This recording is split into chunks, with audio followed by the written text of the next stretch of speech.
Good evening, and welcome to the regular meeting of the Kernersville Board of Aldermen. Today is Wednesday, November 4th at 7 p.m. We typically hold our regular meeting on a Tuesday night, but we pushed it back one day for the election. So welcome, everybody. We'll begin with an invocation by Pastor Carol Fulton of Children of Zion Outreach Ministry. I'd like to recognize at this time Pastor Carol Fulton.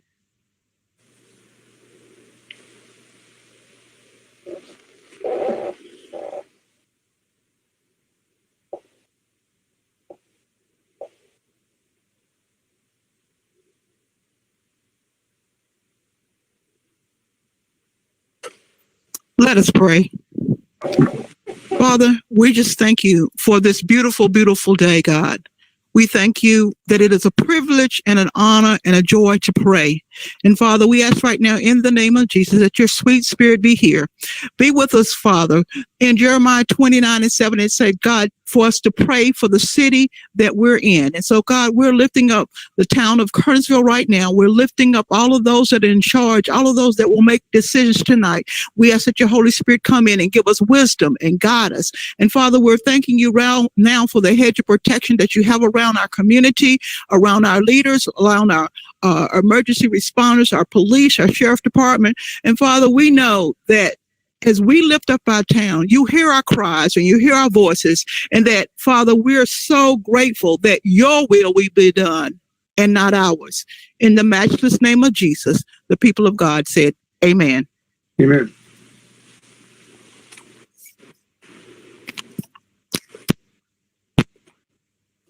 Thank you, Pastor Fulton. We appreciate your words of inspiration.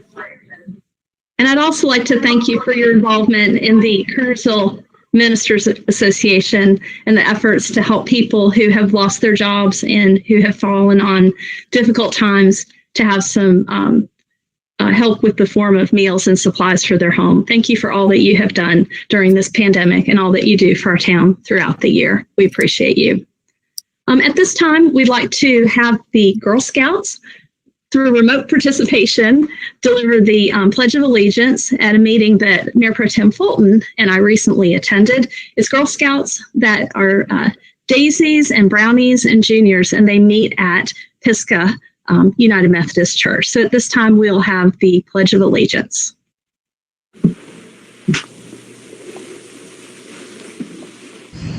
Ready? Begin. I pledge allegiance to the flag of the United States of America and to the republic for which it stands, one nation, under God, indivisible, with liberty and justice for all. Thank you.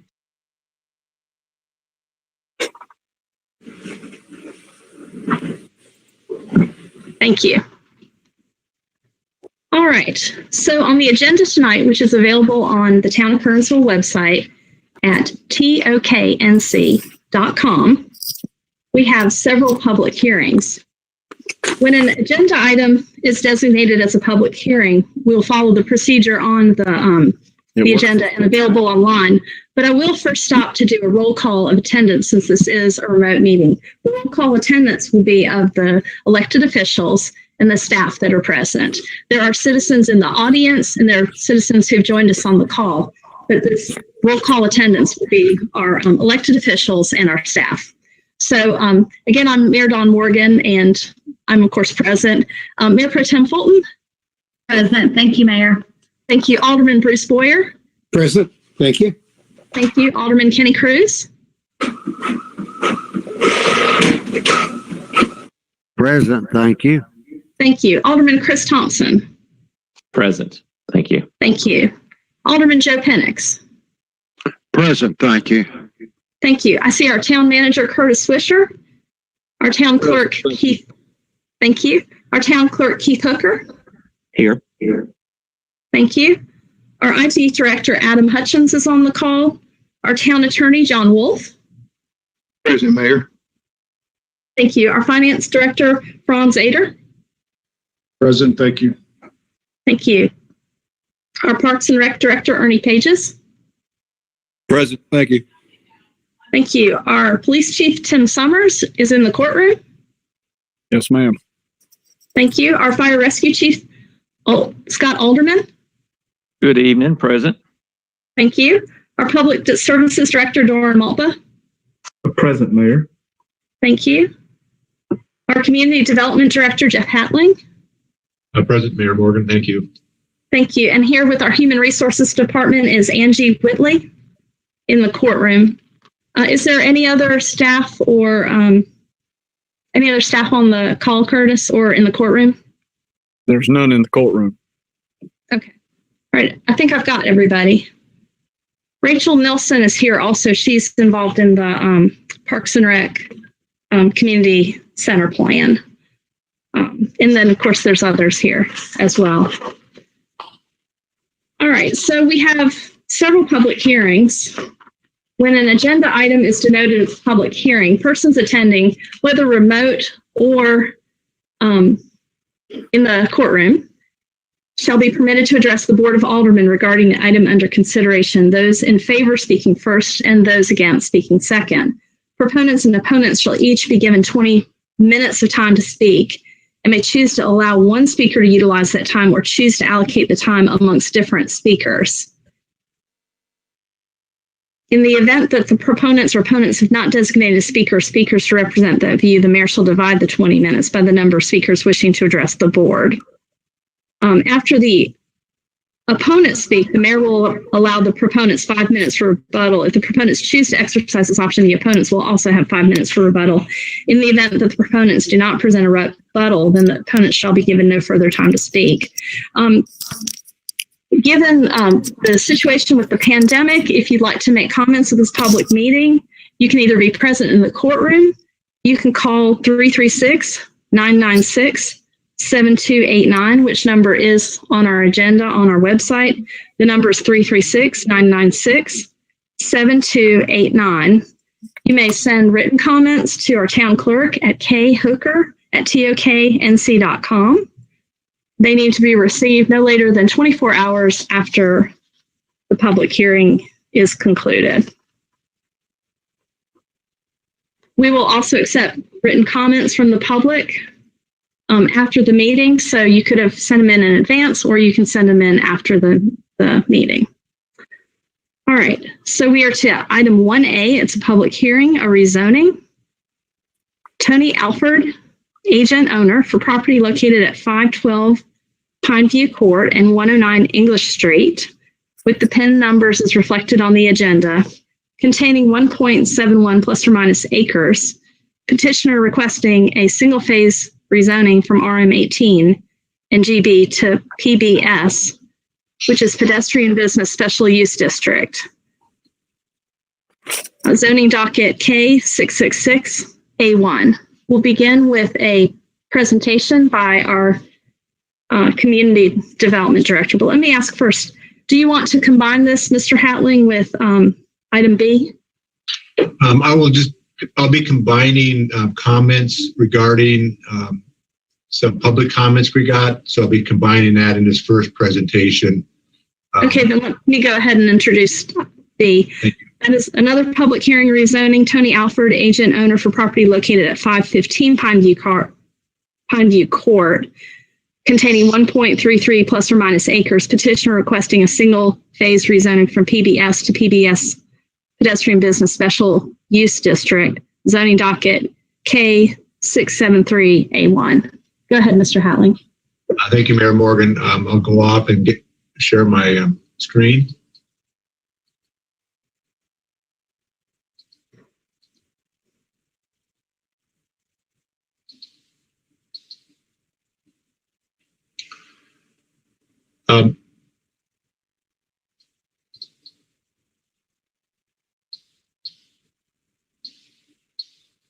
As described by the mayor, this is a special use district where there's specific uses and a specific site plan.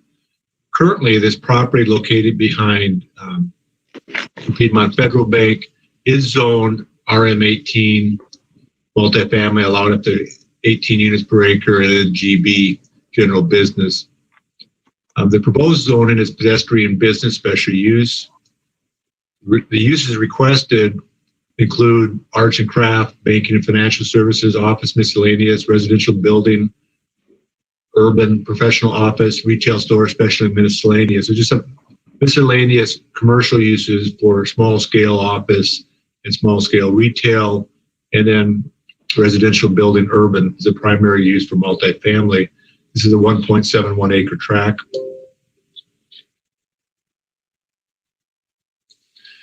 The site plan, the building is a 4-story building. The commercial area, office area would be 2,540 square feet, 65 units with a density of 38 units per acre. The elevator, the amenities include the elevator, a club room, exercise room, storage space, business center, dog wash area, and office rentals. This is an amendment to an existing apartment plan. Current approved planning board review. When property is zoned GB or RM18, any multifamily has to go in front of the planning board for a planning board review. This site went in front of the planning board review and was approved for a 4-story building with 54 family residential units on the upper floor, and approximately 248 climate control storage units on the first floor with outdoor recreation. This proposal, as mentioned before, is also a 4-story building, but more of a mixed use versus a storage. The applicant requested the pedestrian business to allow for the residential building urban, which allows for indoor recreation versus the outdoor recreation and more flexibility on the parking. The land use plan calls for this area to be mixed use. It's right on the edge of the commercial area. The building design, there was a building design modification. This is in the Central Kernersville Overlay District. He proposes historical material of brick and brick trim and iron rails, but also proposing to mix up some of the bulk of the building with some stone veneers. We did receive public comments that were sent to the town clerk and posted on the website underneath the agenda item. They included comments at both 512 and 515 Pineview. 515 Pineview also has a very similar site plan and building configuration. That's the old High Point Bank. So staff will make comment on those and respond to those public comments. One of the questions was the comments came from the resident at the corner of Harmon and Broad, just south of Harmon. If you on the screen right now, you see Harmon Lane marked, and a house right below Harmon Lane. That's the site of the person who provided the public comment. They have expressed concerns in the past about stormwater.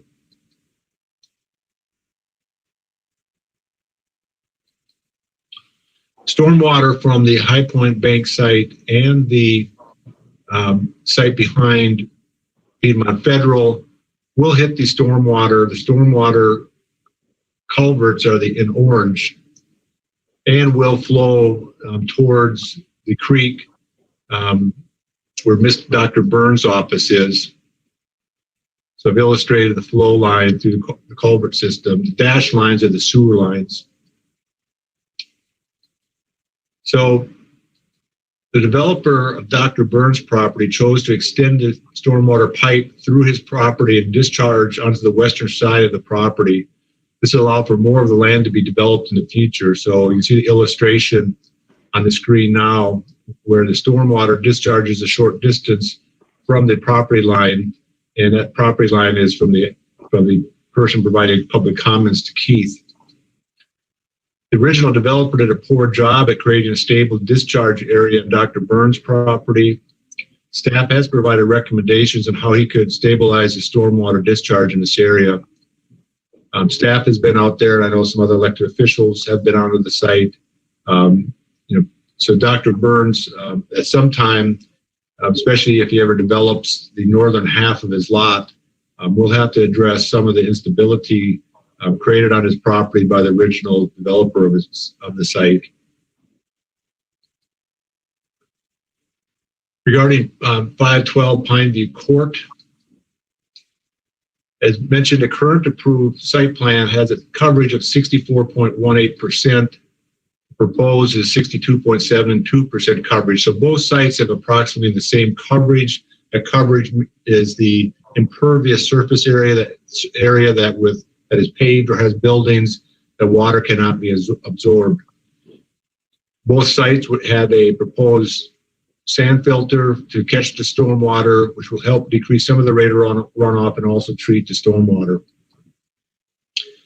If the Board of Aldermen approve this rezoning, they will need to consider CETA at a later meeting. That would hold true also for the current site plan. If Tony Alford proposes to ever build the approved site plan, the current site plan, he would also need a CETA from the Board of Aldermen. Regarding 515 Pineview Drive impervious coverage, just a little history on that site. Just in case people weren't around in 1994. Originally, the site was occupied by a large factory in a parking lot. It's illustrated on the screen. Pineview Drive was located north. It came out approximately where Zaxby's is located, and NC 66. So the current configuration, there was a new road configuration completed. And as you can see, the site of the current bank site was a former parking lot of the factory. So this whole area of Gateway was given stormwater credit for their large amount of coverage. Of course, right now with the High Point Bank site, this is an illustration of the current site plan overlaid on top of the current High Point site. So there's some new paved areas, but there's also some new landscaped areas. So the site kind of balances out to have very little change in impervious coverage. Another comment was the character of the area, having 4-story apartment buildings. It's important to note that English Street, Davis Street, and Coram Street area is currently zoned commercial, industrial, and multifamily. So, years ago, probably back in the original zoning or sometime in the 80s, English Street was rezoned for multifamily, some highway business up front. We recently did some rezoning for pedestrian business special use where 4th and Elm is located. And also, of course, there's a GI area where there's a factory located off Coram Street. The character of the existing single-family residential areas does not reflect what the current commercial, industrial, multifamily zoning will promote in the future. It is anticipated the existing single-family homes and industrial area will be redeveloped to multifamily and commercial. So basically, it'll be a continuation from the Gateway complex through this area to downtown of residential and commercial. So someday the two will be connected with those uses. Character of the area, what you're really looking at is transition between a heavy commercial area into downtown. Certainly the 4-story apartments do not match the character of the downtown, but it causes a gateway, and that's one reason I think Gateway was called what it is. It's a gateway into Kernersville, a gateway into downtown. This kind of provides the transition zone between the heavy commercial area on 66 as you move down into Pineview and East Mountain Street into the downtown area. Regarding streets, when the area redevelops, you'll see developers making street improvements like 4th Elm did with the old church site on Davis Street. And also by the time the median is required in NC 66, if it's ever required, a median may be required at East Mountain Street and English Street. So we've talked in the past about Gateway. When Gateway went in, they tried to get a traffic light at that site, but was not warranted and it is too close to the other lights. But if someday you have too many accidents, you probably see a median at NC 66 in Pineview. And also by that time, traffic may be pushing traffic back to English, which will need a median there, also preventing lefts from East Mountain Street to English Street. There was a question on a traffic light at South Main Street in Harmon. I always use the example of NCDOT review of traffic lights at Bodenhammer and Dobson Street to explain if a traffic light is warranted. You may recall the town requested NCDOT to review a couple times placing a traffic light at Bodenhammer and Dobson Street. As you may recall, prior to the roundabout, that intersection was congested with traffic backing up on Dobson Street. upon reviews, but upon a couple of reviews by NCDOT, that intersection never warranted a traffic light. I often pull out on South Main Street from Harmon. That intersection has never been close to the former congestion as Bodenhammer and Dobson Street intersection. So using this as an example is highly unlikely. NCDOT, when he did a study, would warrant a traffic light at South Main Street in Harmon. So regarding the case for 512 Pineview Court, Planning Board and staff recommendation on a rezoning, move to amend the zoning ordinance of town by rezoning property in case K666A1 from RM18 and GB to PBS, pedestrian business special use. The said rezoning being consistent with the town's comprehensive plan and further being both reasonable in the public interest through the following facts. The petitioner requests a special use district rezoning allowing building architectural standards to be applied. This assures that development addresses the development plan goal of establishing Kernersville as a unique, high-quality community within a triad. The petitioner requests special use district rezoning, allowing for a specific site plan to be considered to address the unique character of the area. And thirdly, there is a demand for multifamily housing to keep pace with the growing employment of the area and our changing demographics. Most likely, this urban-type multifamily will attract young professionals and single empty nesters. We're looking for more of a walkable community close to our downtown and the sidewalk system that it offers. Regarding the site planning conditions, staff is recommending approval as presented in the planning board report.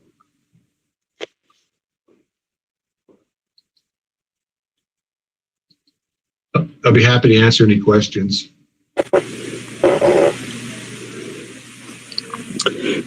Jeff, if there ever were a median installed at stopping traffic from turning left onto English Street, will Davis Street be improved to handle traffic that, increased traffic that this development might require? Currently, Davis Street, the first phase of development on Davis Street was 4th and Elm, and they undertook some widening and some on-street parking. That property is owned by Mr. Coltrane to the south, and we anticipate that to come in and further the public improvements. Currently, that is an 18 to 20 foot ribbon pavement, which can handle a large amount of traffic. The main thing we want to encourage, of course, in a more of an urban environment as property develops along there would be on-street parking.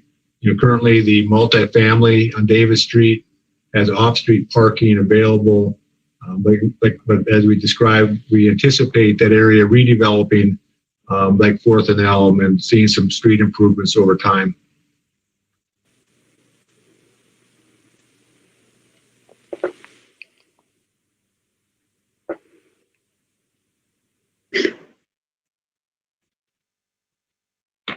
Hey, Mr. Hatling, I saw in the notes that you're going to close the Pineview Court, I guess, just so you can't cut through to Zaxby's. Is that right? No, that's regarding the next case. The next case, the 515 case, proposed 3 accesses on the Pineview Court. We're recommending the removal of the middle access on Pineview Court. Zaxby's would still have their access, and there would be another access just south of that to the apartments, but I'll show that in the next presentation. Okay, thank you.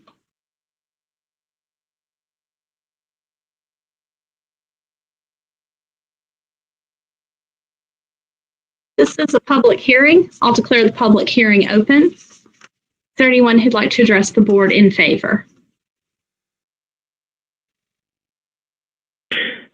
Yes, Mayor Morgan and Mayor Pro Tem Fulton and Board of Aldermen. My name's Tony Alford, and I live at 7040 Interlaken Drive in Kernersville, and I'm here in support of the proposed projects and to answer any questions that you might have. Thank you. Thank you. Is there anyone else who'd like to speak in favor of this rezoning? This would be the 512 Pineview and 109 English Street. No more on the phone, Mayor. Thank you. Keith, is there anyone else in the courtroom who'd like to speak to this? No one has presented that, Madam Mayor. Okay, if there's anyone who'd like to speak who's in the courtroom, if you could please raise your hand.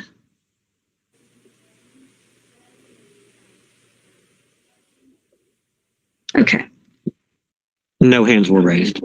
thank you. Is there anyone here who'd like to speak in opposition? None on the phone, ma'am. Thank you. Are there any in the courtroom?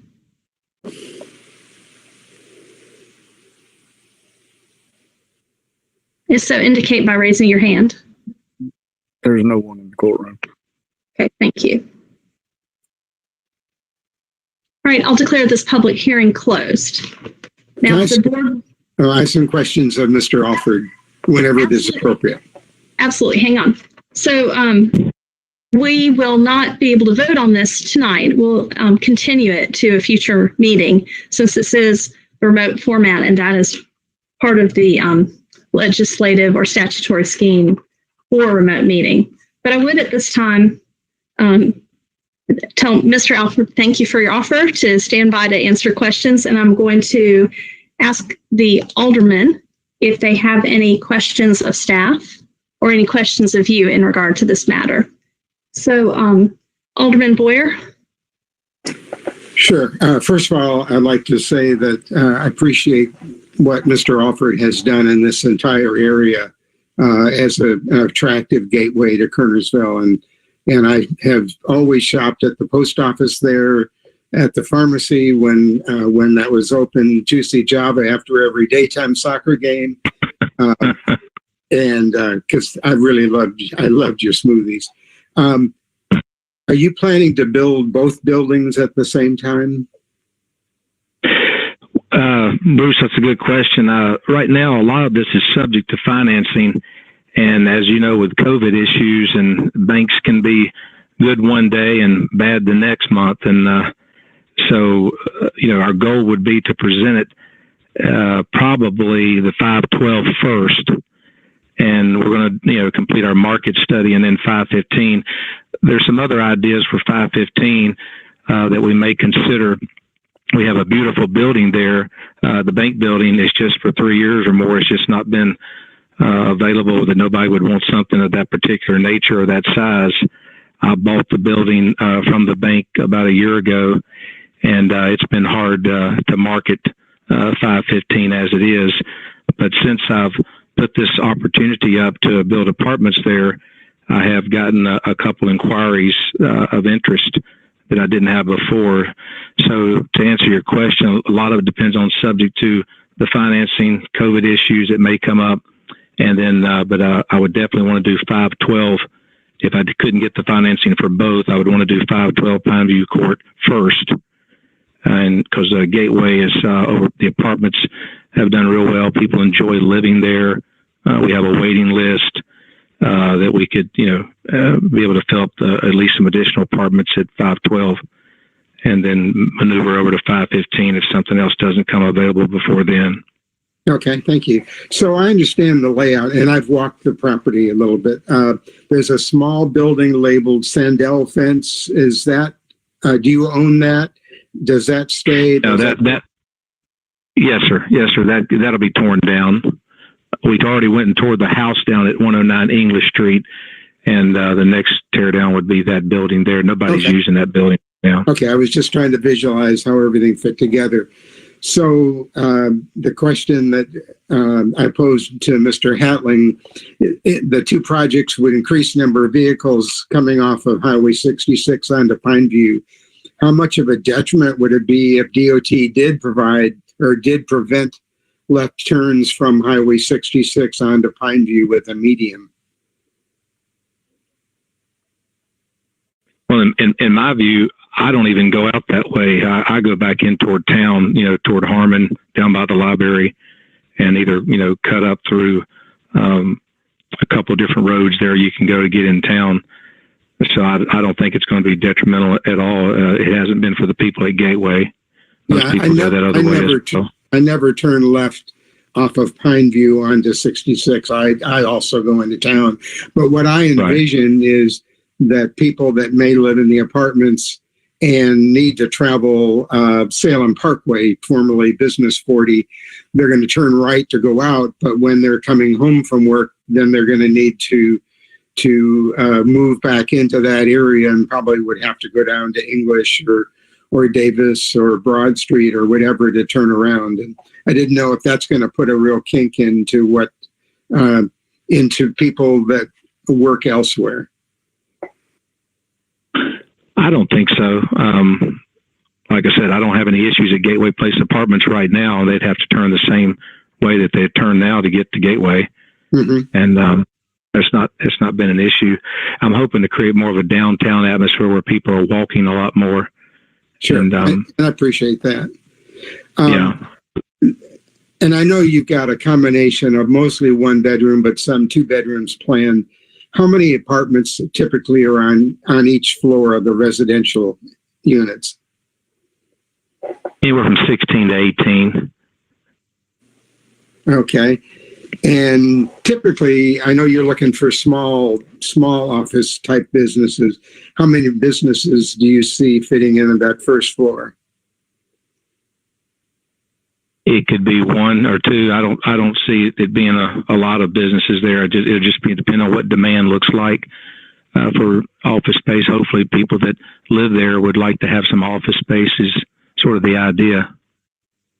Okay, and then one other question on this one, and I'll come back later when we're talking about 515. But the big question on the 515 one is the number of parking spaces. How many spaces? And I know you're planning to assign spaces to the units. How many parking spaces are allowed for the businesses that would be on that first floor? You said for the business? Yes, just for the business part of it. I think they've got it. Is it 2 per 400 or something of that nature? Something small. So it'd be like 2, 4, 6 to 8. Okay. Okay. I think That's it's 1,600 feet. Okay.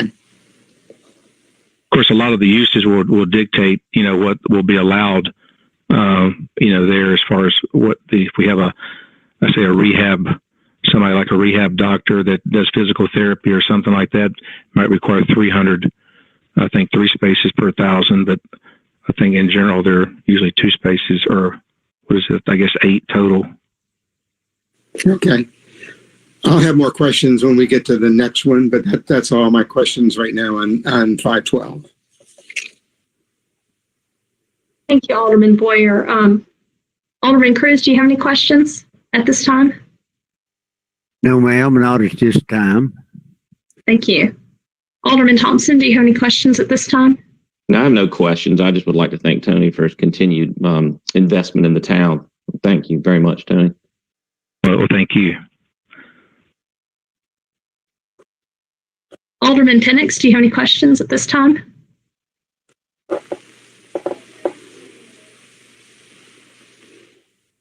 No, ma'am, not at this time. Okay, thank you. Mayor Pro Tem Fulton, do you have any questions of Mr. Alford or staff at this time? No, not at this time. Thank you. Okay, thank you. All right, so we will be continuing this because we cannot vote on it until 24 hours after the close of the public hearing. So we will go on to item 1B, which I did introduce as some of the slides overlapped, but this is the public hearing on the rezoning for 515 Pineview Court, zoning docket K 673A1. And I'll recognize Mr. Hatling. Thank you, Mayor Morgan. I'll share my screen here.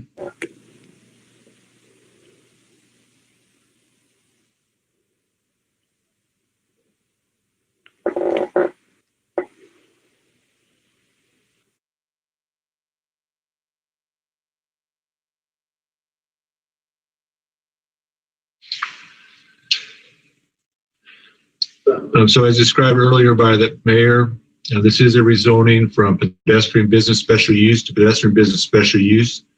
The current special use is exclusively for the High Point Bank and a bank use. So any other type of use other than a bank use there would require a rezoning. In this case, they're proposing a new site plan and some new uses. The proposed uses similar to 512 that we just covered: arts and crafts studio, banking and financial services, office miscellaneous, residential building urban.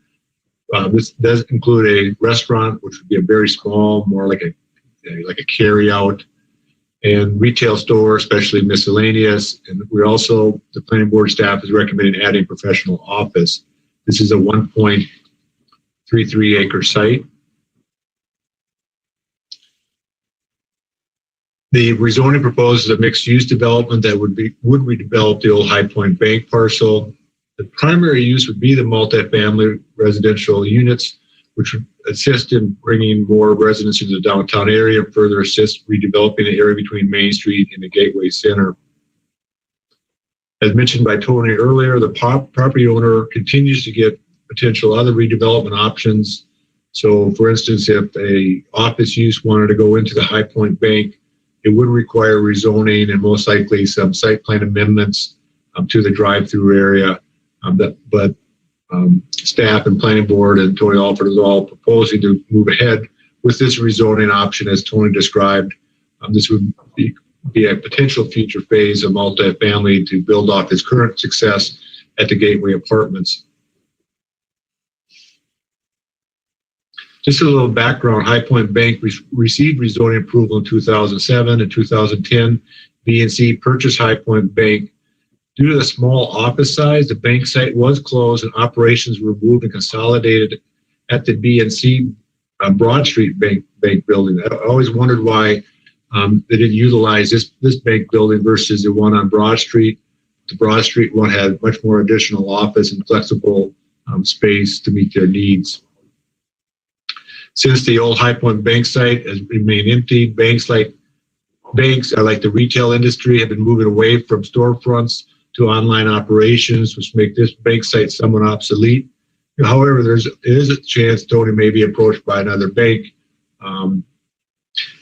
Also, the COVID-19 recession has also reduced potential redevelopment of the site to such things as restaurant and maybe even offices. But we all believe, of course, COVID is not here to stay, and we're in a good recovery. Regarding the site plan, it is a 4-story building, almost identical. It is identical to the 512 site. It had a little less commercial area, 1,600 square feet versus 2,400. Would be 53 units. The density is 39.9 units per acre. Parking would be assigned because PB has a reduction in the parking, is allowed reduction in the parking, but so to be slow tighter in parking. And the amenities are like 512, an elevator, club room, exercise room, storage space, business center, dog wash area, office rental. And Alderman Fulton mentioned access closure. When we were working on designing the site with Tony Alford's engineer, we had to make accommodations for the fire trucks. So we added an additional access off the cul-de-sac to make for clean movement of the fire trucks and access to all parking areas. We're recommending removal of the middle access. Tony Alford has agreed to that, and there is a condition to remove that middle access. So there'll be 2 access points on Pineview Court. Those would be the only access points. Same building design as 512. As mentioned before, the overlay modifications basically allowing for a transition from this heavy commercial area into our historic downtown area. There's another overlay modification is a street yard. Currently there's the brick walls out at the site to lessen the requirement for the depth of the street yard. This allows for a 10-foot street yard with these brick walls. Those brick walls would remain, and potentially the other brick walls in front of the building. There is a proposed text amendment tonight. The buffer area along Zaxby's, the planning board staff is recommending that buffer yard just be a street yard standard, plantings in that area. Current requirement of the Unified Development Ordinance require for a full-blown buffer yard. Staff feels that a little extensive and kind of breaks up the flow between the 2 uses. There was comments at the planning board regarding parking at Pineview Court because it does have a tighter parking ratio. The site has 62 parking spaces for 53 residential units and 1,600 square feet of commercial space, leaving 9 spaces for units needing 2 spaces, visitors, and commercial areas. I discussed with Tony after the planning board meeting, and the applicant is now proposing to provide 20 additional spaces through contract parking at the Gateway Center complex. This would allow the same parking ratio as 512 Pineview Court. The Gateway overflow parking would primarily accommodate visitor parking and overnight guests at the apartment business apartment, which is when the Gateway Center complex would have available parking spaces.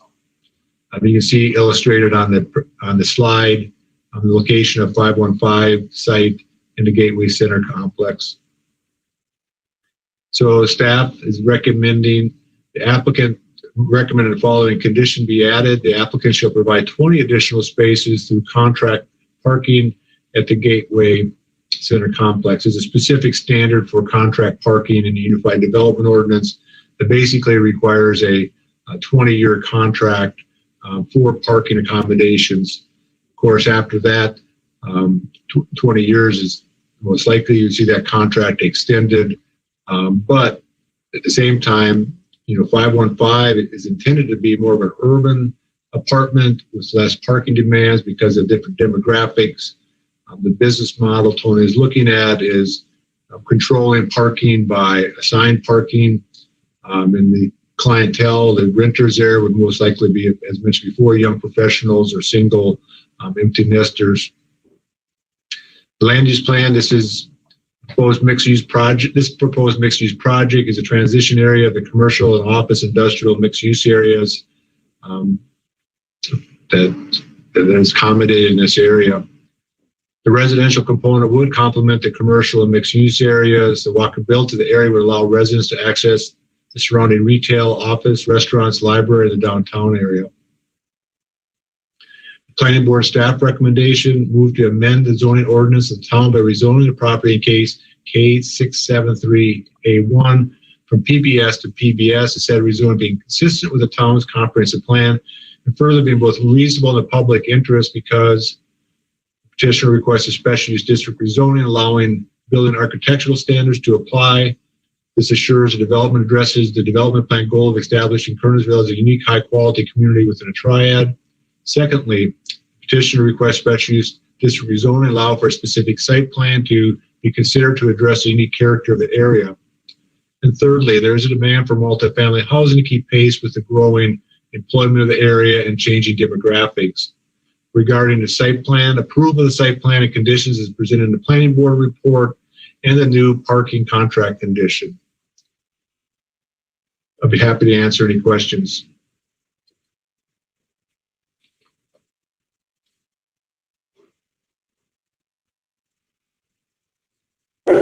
I'm assuming that the contract for parking would go with the property so that should it be purchased by another entity that they would be obligated to fulfill the contract for parking?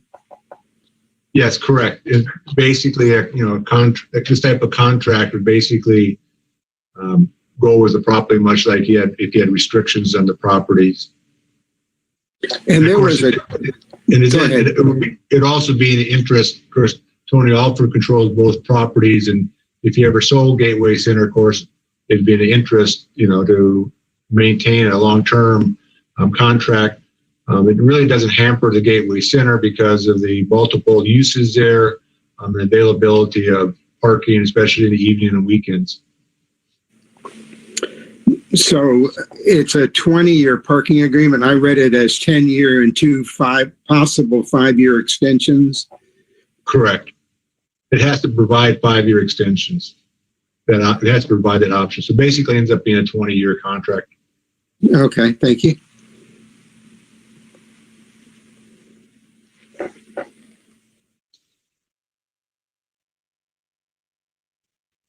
This is a public hearing. I'll declare the public hearing open. This is a public hearing on agenda item 1B. for property located at 515 Pineview Court, zoning docket K673A1. Is there anyone here who'd like to speak in favor? Mr. Alford, I can recognize you again. Yes, Mayor Morgan and Mayor Pro Tem Fulton, Board of Aldermen. My name's Tony Alford. Live at 7040 Interlaken Drive in Kernersville, and I'm here in support of the proposed project and to answer any questions. Thank you. Thank you. Is there anyone else who's called in who'd like to speak? Mr. Hutchins, is there anyone? No, ma'am. Thank you. Mr. Swisher, is there anyone in the courtroom who'd like to speak to this? No, ma'am. Thank you. All right. Is there anyone in opposition? Since there was no one online and no one in the courtroom, there's no one here in opposition either. All right. At this time, I'll close the public hearing. Before we move on, though, I'd like to ask the Mayor Pro Tem and Aldermen if you have any questions of Mr. Alford or staff. Mayor Pro Tem Fulton. I just want to make sure, Jeff, we only received one public comment, right, from Ms. Conrad? Correct. And we received a call early on from one of the adjacent property owners on English Street, just asking about the project. So that was really the only other call we got on it. And then since the planning board meeting, Keith received the comments from the couple on Harmon Street. Okay. Well, I was just looking at it on the agenda, and I've got stuff in my package, but I wanted to make sure because on the agenda I just see the Ms. Conrad's comments, and I thought there were other comments. Yeah, those were the only comments. There was no public comments at the planning board time. Okay. I just wanted to make sure we got everything documented. No, I'm good. Thank you so much. Alderman Boyer. Yeah, just a couple things. Would the one bedroom or would the 2-bedroom apartments be assigned 2 spaces, assuming that it might be 2 residents with cars, or would that be something that people would pay more to have the 2 spaces? This is for Mr. Alford, by the way. In the past, when you do a 2-bedroom, you're paying more for the 2 bedrooms in itself. And I think the town requirement in our typical multifamily is 1.75 spaces per 2 bedrooms. But in a particular zoning like this, I think you're just granted 1 space per unit. But we wouldn't have but about probably, I'm figuring 6 to 8 2 bedrooms, but which we can modify as well. Mm-hmm. Okay, the second one, I need to lead into this just so that you don't kill me.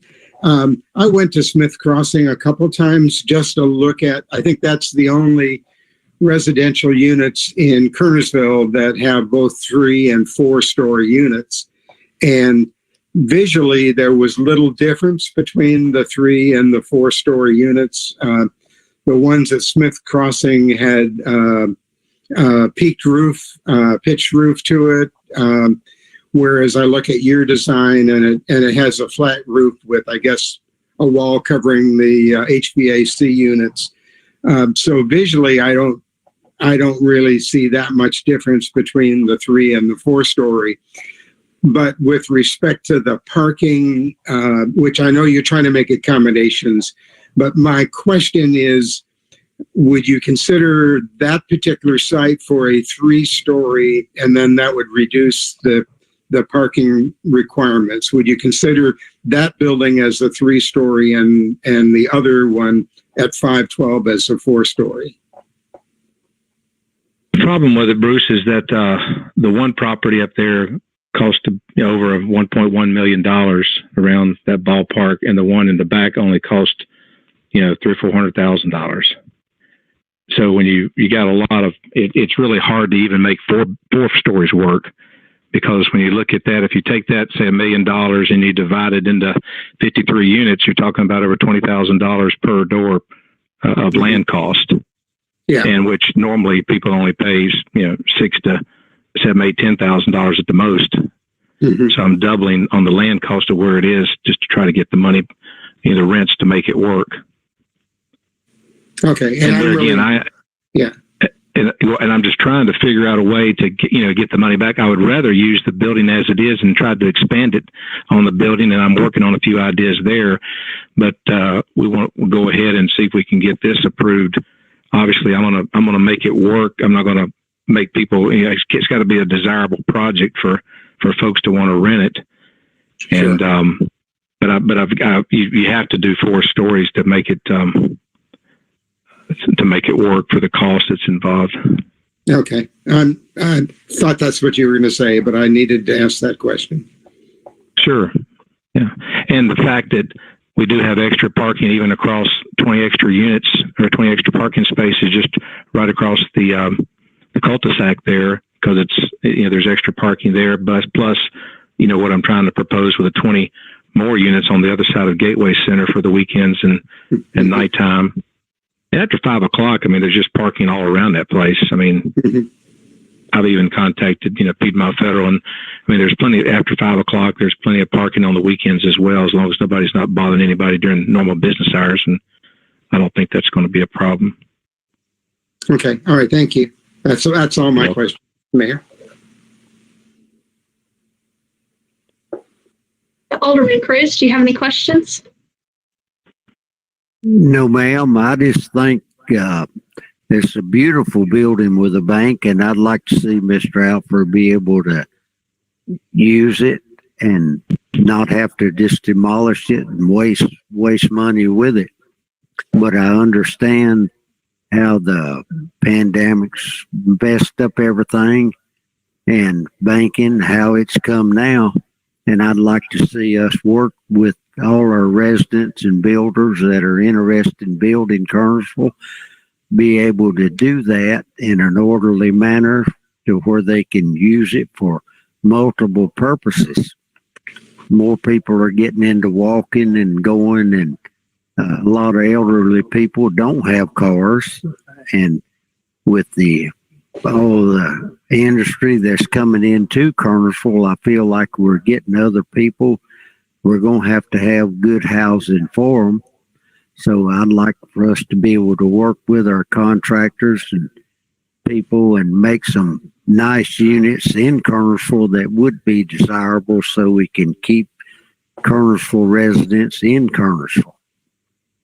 Thank you. Thank you. Alderman Thompson, do you have any questions? No, I don't. Thank you. Thank you. Alderman Penix, do you have any questions? No, just a comment. It was funny to hear Jeff refer to that site as the site of the old High Point Bank building. It seems like that building was built about 2 years ago, but it's hard to believe it's been 14 or 15. But I really hope, Tony, that a proposal will come to light that will let you save that building. I think it's a nice, attractive looking building. I hate to see a brand new building almost torn down. I agree, Joe. Yeah. But anyway, I agree. I would love to see it, and we'll hope and pray that something good will come along, but just in case, I need a backup plan. Yeah, I got you. Thank you for what you do. Thank you, Joe. Okay, so any further questions by anyone? All right, so we will have 24 hours after this public hearing for accepting further public comments, and then we'll vote on this public hearing item at a meeting later this week. All right, so that takes care of 1A and 1B. We are now to 1C. It's a public hearing rezoning. Jim Taylor, agent for others, for property located in the 800 block of Old Winston Road, with the PIN numbers indicated on the agenda, containing 1.86 plus or minus acres. Petitioner requests a single-phase rezoning from RS12 to GBS, General Business Special Use District, with requested uses Club or Lodge, Museum or Art Gallery, zoning docket K785. We'll begin with a presentation by Mr. Hatling. Thank you, Mayor Morgan. I'll switch to my screen.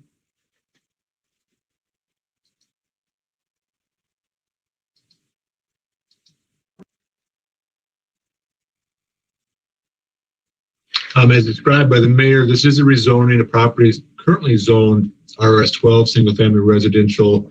The proposal is for general business special use. Requested uses is club or lodge, museum or art gallery, and the site is 1.86 acres. The site plan, this is a very unique use. This would basically be a business or a club or a museum, kind of a combination of all above. We have memberships available that would be sold to allow for storing and displaying classic vehicles. There's even potential for hanging an airplane in the ceiling. So this would be, so it's like a club or lodge museum combination. That's why we have the two uses. And the business model is to sell membership to allow for individuals to store and display their classic vehicles. A 10,800 square foot building to be built in the initial construction phase, with a second 10,800 square foot building to be built in the future. The buildings would be one story with brick facade and EIFS cornices on all sides, which complies with the overlay district standards. This is just kind of an illustration of the brick facade facing Old Salem Road. Be a very attractive, kind of like showroom looking windows looking into the display of these classic vehicles. Conditions related to the adjacent property owner concerns. Jim worked with all the adjacent property owners to get their comments. We developed some specific conditions to address some of the concerns. Number one, no sign shall block the sight distance at the Holly Tree Drive intersection with Old Winston Road. This is the access point. Roll-out trash and recycling carts shall not block Holly Tree Drive. No motor vehicle repair, maintenance, or motor vehicle body or paint shall take place on the site. Like I said, this is strictly for display and storage. The lighting for the project shall be designed to dissipate at the roof lines. Pedestrian scale lighting shall illuminate such that the light dissipates the roof lines of the buildings. Pole height shall be a maximum of 12 feet. So basically pedestrian scale lighting. The garage doors shall not be a primary color, so they're just going to be a bold color. They do more of an earth tone, non-primary color. The future phase, building number 2, shall not have garages on the north side, which faces the current single-family residential home to the north. Construction of visitor vehicles shall not block the Holly Tree Drive. And number 8, a private drive street sign for Holly Tree Drive shall be installed at the intersection of Old Winston Road. Currently, there's one resident on Holly Tree Road, and of course now with these new businesses, there would be 2 businesses addressed off Holly Tree Drive, which would require a private street sign. Planning Board staff recommendation: move to amend the zoning ordinance of town by rezoning property in case 785 from RS12 to GBS. The said rezoning be consistent with the town comprehensive plan and further be both reasonable in the public interest because 1, the proposed site plan helps to maintain Kernersville as a unique high quality community with a triad that contributed to a strong tax base. The Highway Corridor Overlay District includes detailed design standards for buildings and site plans to assist in implementing the Kernersville Development Plan goal of establishing Kernersville as a unique high-quality community with a triad. Thirdly, the land use plan recommends this area for mixed-use development to assist in land use transition between the commercial area of South Main Street and Hopkins Road residential area. Regarding the site planning conditions, approval as presented in the Planning Board report. There were no public comments opposing this project at the Planning Board meeting, so Planning Board staff is recommending approval as presented.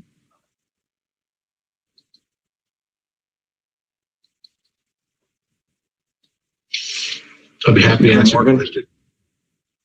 Oh, sorry, Jeff. Mayor Morgan, I'm the selling real estate broker for this project. I'd ask to be recused from this conversation and vote due to a conflict of interest. Okay, is there anyone else that needs to be excused, or is it just you? Okay, do I have a motion? I'll make that motion. I have a motion by Alderman Boyer. Do I have a second? I'll second it. I got a second from Kenny Cruz. And Chris, you will not vote on this. We'll do a roll call vote. Mayor Pro Tem Fulton, how do you vote? In favor, thank you. Thank you. Alderman Boyer, how do you vote? In favor, thank you. Thank you. Alderman Cruz, how do you vote? In favor, thank you. Thank you. Alderman Penix, how do you vote? In favor, thank you.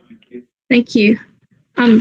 Alderman Thompson, you're excused from the discussion and participation on this matter. Thank you very much. You're welcome. Just to make it clear, you may want to turn off your camera for this public hearing. Thank you. All right. So, all right. Does anyone have questions of staff at this time?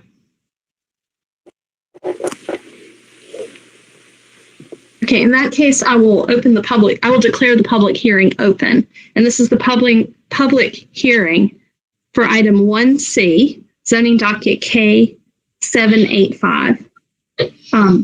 First, I'll ask, is there anyone in favor who'd like to speak about this project? And I'd like to recognize at this time, if he desires to speak, Jim Taylor. Madam Mayor, he will speak here where I'm at.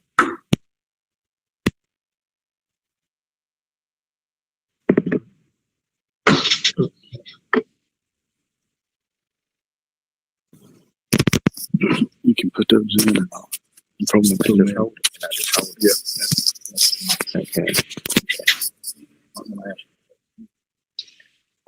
Good evening, everyone, and thank you for your time. My name is Jim Taylor, and I live at 726 Bluff School Road here in Kernersville. Needless to say, I'm very, very excited about this little project that you've just observed. For all of you who known me for a long time, know of my love and interest in antique and classic cars. And I do strongly feel that this will be a great tourist attraction, added to many of the tourist attractions we already have in this great community. And I'd be pleased to answer any questions that anyone might have at this time. Thank you. Thank you.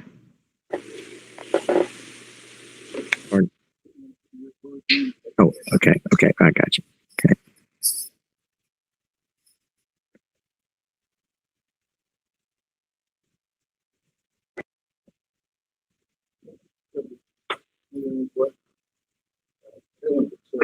Oh, sit down.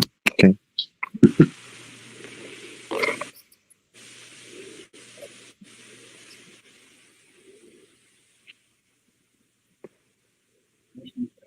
Thank you. Does anyone have any questions of Mr. Taylor at this time? All right. No questions. He called me to ask if I had any questions, make sure that I understood the scope of the project. I think Kernersville has done a great job in preserving our history in a lot of different ways, and this is another way that we can do that.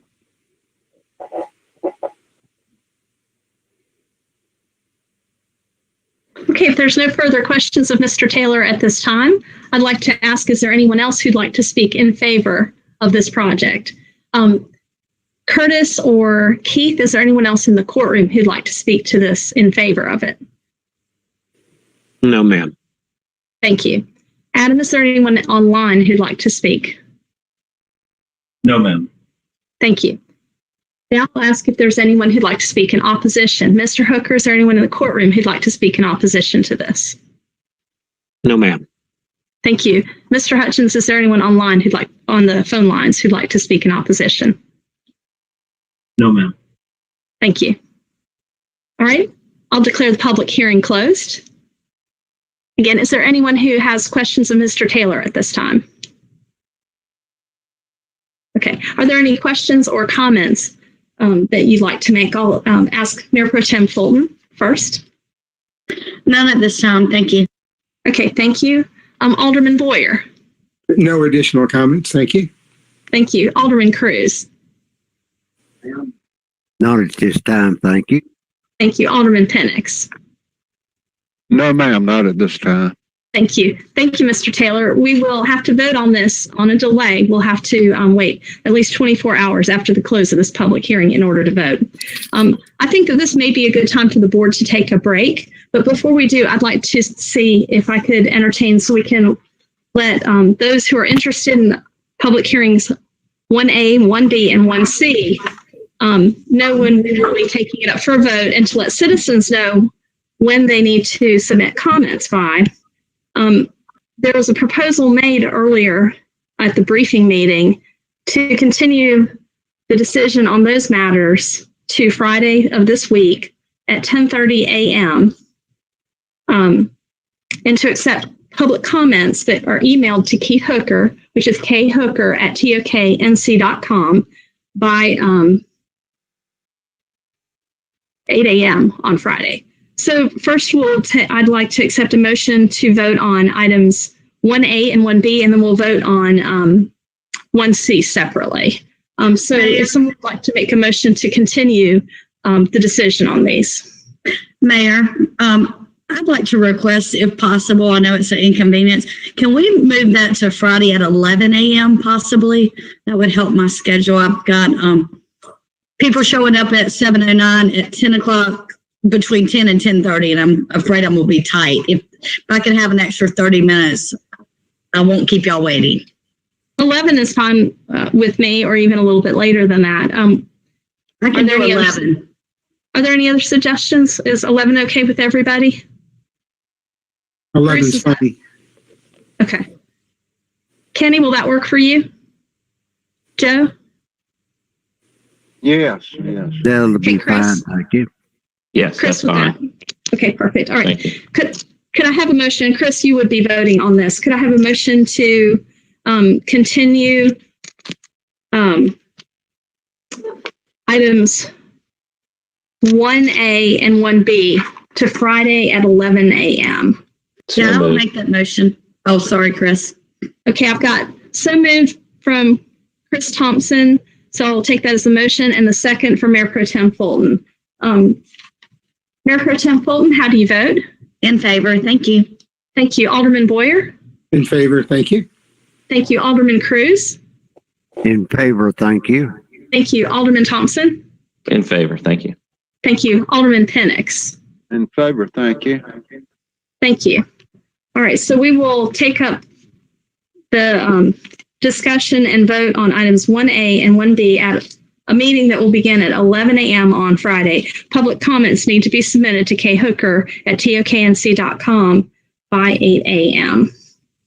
on Friday.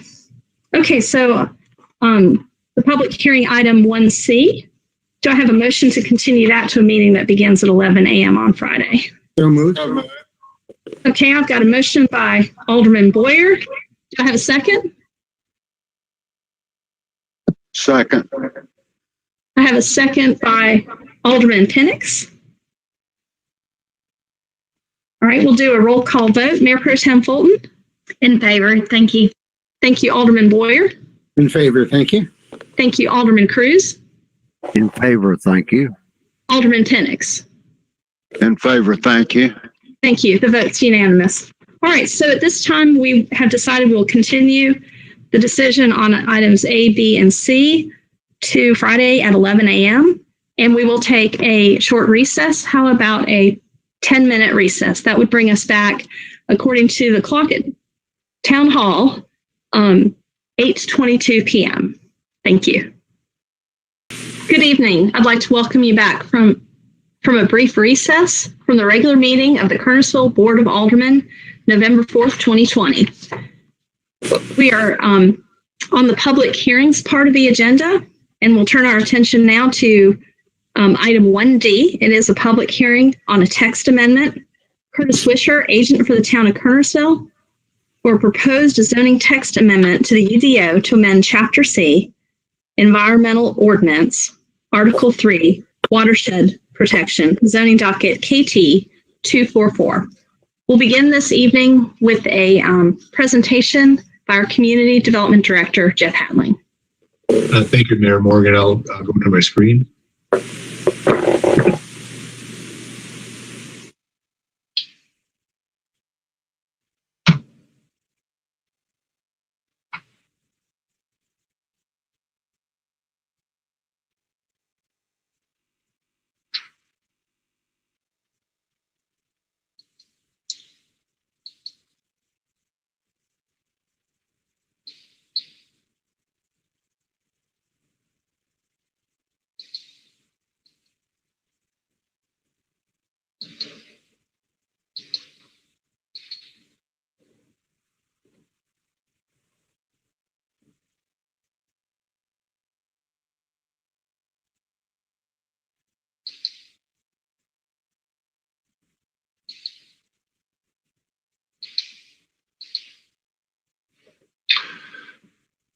Thank you, Mayor Morgan.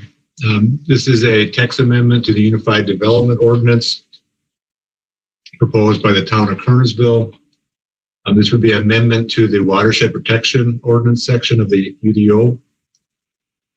The purpose, the proposed modification is to clarify the impervious coverage allowed by the original developer and reserve some impervious coverage allowances for the sole use of the property owners.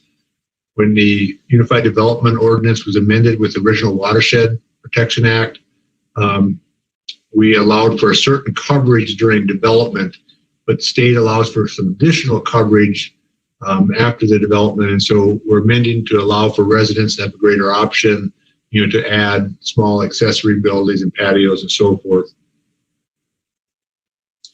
The Planning Board staff is recommending approval of the text amendment as presented in the Planning Board report. There were no public comments in favor or against during the public hearing.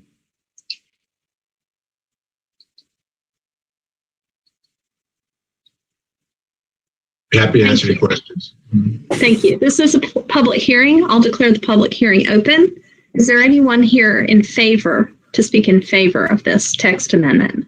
Is there anyone in the courtroom that you see, Mr. Swisher? No, ma'am. Thank you. Mr. Hutchins, is there anyone online that you see who'd like to speak in favor? No, ma'am. Thank you. Is there anyone here in opposition? Mr. Swisher? No, ma'am. Mr. Hutchins? No, ma'am. Okay, seeing none, I'll declare the public hearing closed. Does the board have any questions?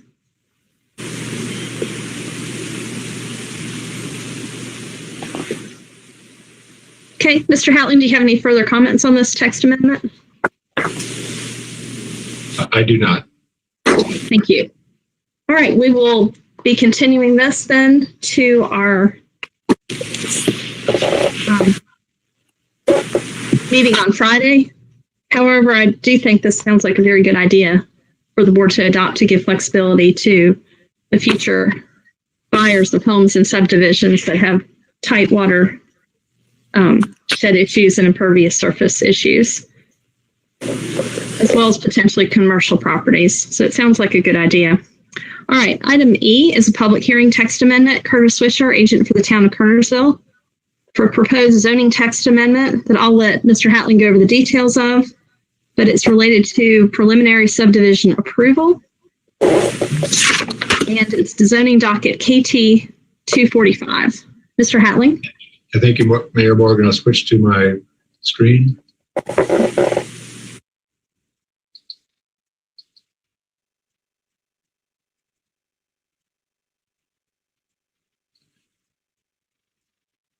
This is an amendment to the Unified Development Ordinance for Chapter A, definitions, Chapter B, zoning ordinance, and Chapter D, the subdivision section. The Unified Development Ordinance includes all the growth management regulations for the town of Kernersville. Purpose of text amendment are from the 2019 North Carolina legislation related to planning and development regulations. They include minor clarification amendments. I've discussed in the past the the section of the state code that or statutes that provides powers for planning and zoning and development for municipalities was rewritten for clarifications and modernization. So there'll be numerous text amendments coming in over the next 6 months. And this is the first one of a series of amendments. The planning board and staff is recommending approval of the ordinance as presented in the planning board report.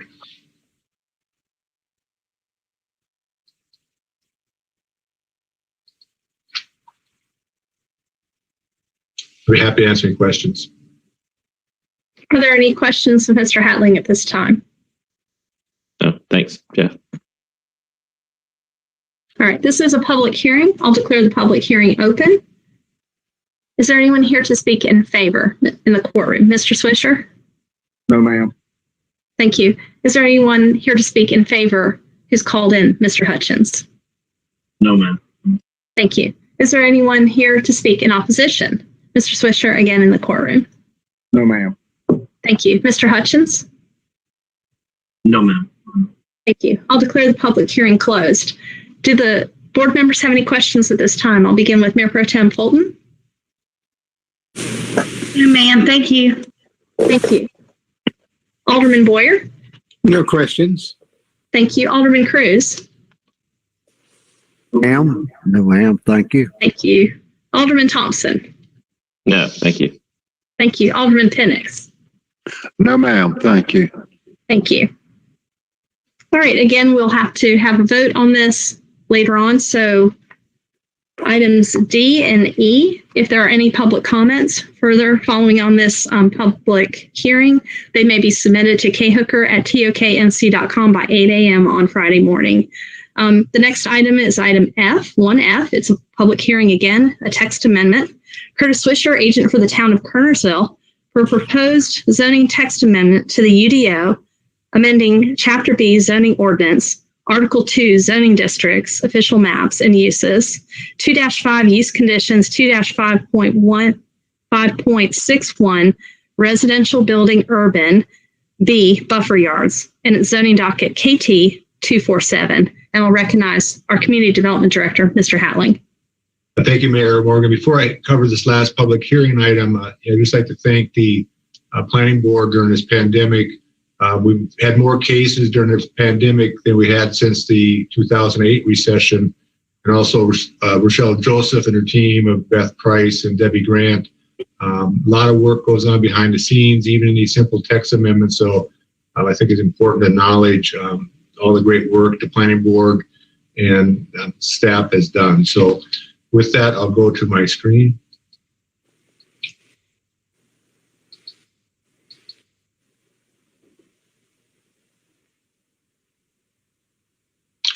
This is an amendment to our Unified Development Ordinance I discussed in the case at 515 Pineview Court. This would be amending the residential building urban condition. Some permitted uses have specific conditions that apply to them.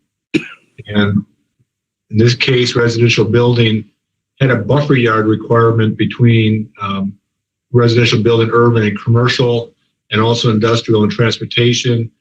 Staff is recommending, planning board is recommending that buffer still be maintained along industrial and transportation utility uses. But for commercial, the landscape area would be a 5-foot minimum foot wide landscape area, meeting the street yard planning requirements as described in section 3.4, shall be installed along the side and rear property lines, adjoining property zone for commercial uses. That's basically 2 hardwood trees every 100 feet and a row of shrubs to provide a nice clean buffer line between the uses. The planning board and staff is recommending approval of the ordinance as presented in the planning board report. There was no public comments in opposition or in favor at the planning board hearing. Be happy to answer any questions. Thank you, Mr. Hatling. Does the board have any questions at this time? Okay. Mayor, I don't have a question. I just want to say thank you to Jeff and his staff, because I do know they do a lot of work behind the scenes. And so I want to echo Jeff's kudos to them. So thank you. Thank you. All right, this is a public hearing. I'll declare the public hearing open. Is there anyone here in favor? Mr. Swisher? No, ma'am. Thank you. Mr. Hutchins? No, ma'am. Thank you. Is there anyone here to speak in opposition? Mr. Swisher? No, ma'am. Thank you. Mr. Hutchins? No, ma'am. Thank you. At this time, I will close the public hearing. Are there any questions by the board of Mr. Hatling or other staff on this matter? Okay, seeing none, we'll move on.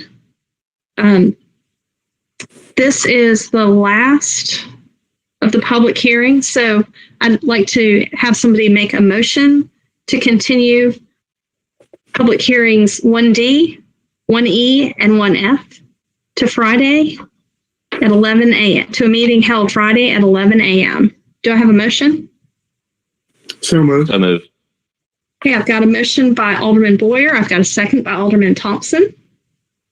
I will do a roll call vote. Mayor Pro Tem Fulton, how do you vote? In favor. Thank you. Thank you. Alderman Boyer, how do you vote? In favor. Thank you. Thank you. Alderman Cruz, how do you vote? In favor, thank you. Thank you. Alderman Thompson. In favor. Thank you. Thank you. Alderman Penix. In favor, thank you. Thank you. Okay, we'll move on to item 2. Item 2A is speakers from the floor. Mr. Swisher, is there anyone at the meeting who has indicated a request to speak from the floor? No, ma'am. Thank you. Mr. Hutchins? No, ma'am. Thank you. All right, then we will move on to item 2B, consideration of the Kernersville Community Center Recreation Plan. We have received many comments by email about this, and I want to make sure the board had a chance to receive and review those. Also, we have Rachel Nilsson on the line and Ernie Pages. So, and we did talk about this at our last regular meeting. So, Mr. Swisher, if you could start and then turn it over to Ernie or whoever else is appropriate. Okay, I don't have anything new to add. I think there were some questions from the board members. Mr. Pages, I think, sent out some information that pretty much answered all of those questions. I followed up with some information regarding the budgeting items as far as what we would be needed to carry out the payments on the building. As you mentioned, we have received at least 2 that I know of comments from citizens regarding the proposed Parks and Rec Center. Both of those comments were in favor of the building. You all could have received some more, but I think that's all that came through us. So I don't really have anything to add other than what was presented last time by Ms. Nielsen and Mr. Pages. So I'll turn it over to Ernie or to Rachel and see if they have anything to add in addition to what was presented last time. I'll be glad to answer any questions the board may have. I know Ernie will as well, and also Rachel if she would like to, if you have any of her. Yeah, I'd like to also introduce that we have Harold Owen, who is part of the planning team, on the line as well. I don't have anything to add. I just want to say I really appreciate the questions that Bruce provided, just because it gave me an opportunity to delve into the plan more sooner rather than later that I would have anyway. So it really brought forth the management thought behind it rather than just the design. So I really appreciate those questions, and with that, I'll turn it over to Rachel or Harold. So, Rachel Nelson here on the line. I don't have anything additional to add other than if there are any questions that I am here to answer any questions you may have regarding the design or the way that we have shown the budgeting for this as well. Mr. Owen, do you have anything to add? Yes. Again, we've worked with Ernie and the staff and met some of your council members during this process. My role in this is I work with CPL. I'm the former manager in Burlington and former Recreation and Parks Director there, and now served on the city council. So I think the staff there in Kernersville is outstanding. And I believe they have done enough research to understand the operations of this. And it's a facility that, with your great location, and I've been listening to you meeting all night. Congratulations on all your economic and development options there, which is wonderful for your tax base. But it's a facility that I think could be a real a changer for Kernersville in terms of attracting people from all over the country, and for one reason, but also primarily providing enormously needed opportunities for your citizens and their various activities at the facility. So I think it certainly could be a real boost, I believe, for the community. Thank you, Mr. Owen. Mr. Swisher, there was some indication by email there may be a citizen who wanted to come and speak to this matter. Is there anyone in the courtroom who had indicated an interest in speaking? No, ma'am. Mr. Hutchins, anyone on the phone lines who would be interested in speaking to this matter? None other than what you've already heard. Okay, thank you. All right, is there further discussion by the board?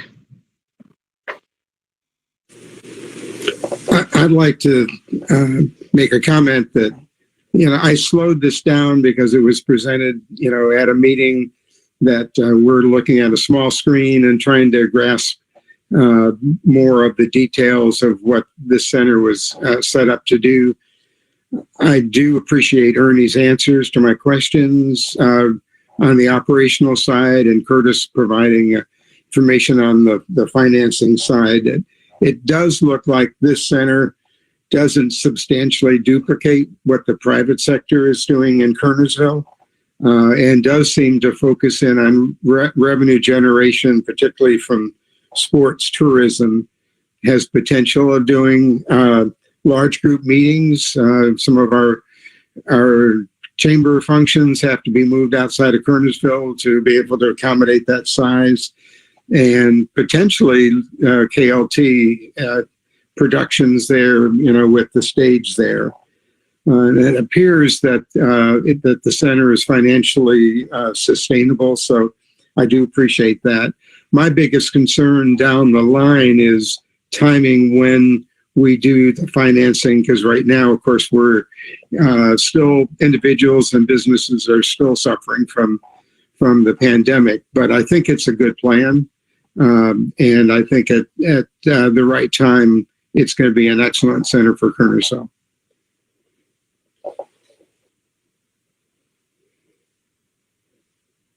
Mayor Pro Tem Fulton, do you have any comments? Yes, Mayor. I would just like to say, Ernie, and to your staff, what a great job y'all have done planning this. I know it's been years in the works, and I've been to a lot of your meetings that you've worked on. It's a beautiful building. It is a beautiful addition to Kernersville. And so, granted, we can't start breaking ground tomorrow, but this is the next step in the process. And I want to congratulate you and tell you it's great. And when you're ready for a motion, Mayor, I'll help you with it. Hey, Alderman Cruz, do you have any comments? I think the citizens and the way the town's growing, that we can see a need now and a use for it and be able to fund it. But I'm with the way the business has been, the election's going. I think after we get all this done, things are going to fire up. And I'm looking forward to seeing things come back to growing and be right. Thank you. Thank you. Alderman Thompson?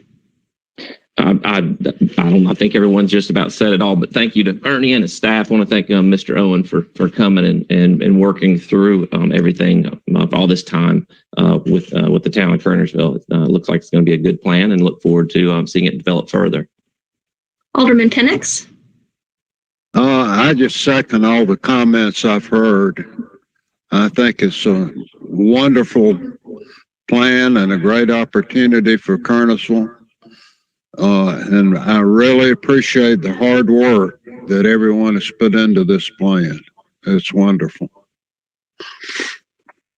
Okay, do I have a motion? Yeah, I'd like to make the motion that we move forward with the recreation plan and accept it, if that's what you're looking for, Mayor. I'll second. Thank you. Curtis, is that the motion you need? Yes, ma'am. Thank you. All right, I have a motion. I have a second. I'll do a roll call vote. Mayor Pro Tem Fulton, how do you vote? In favor. Thank you. Thank you. Alderman Boyer. In favor, thank you. Thank you. Alderman Cruz. In favor, thank you. Thank you. Alderman Thompson. In favor. Thank you. Thank you. Alderman Penix. In favor, thank you. Thank you. This is great. I wanted to thank Ernie Pages for your hard work and for your kind of analysis of what the original plan had been. The plan from a few years back had been for the building, and to just really compliment you on working with Rachel and Harold to craft a plan that is really what we need for the community.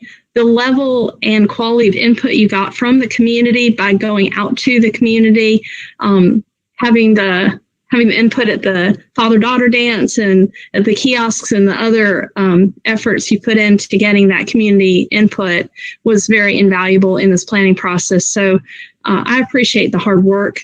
I am astounded by your report that said the plan that we had previously would have cost $50 million. That to get a rec center of this quality at the proposal right now, $12 million, it just shows that with careful planning, you can get a building design that really suits your community's needs and fits the size of your community. So the excitement that I think may have not come out as much about this is the opportunity for our youth in having the gymnasium space and having the programs there that we could foreseeably locate there is an opportunity to build some fundamental athletic skills that perhaps maybe we'll see someone from our area be a competitor on the national stage in a sport that this facility helps to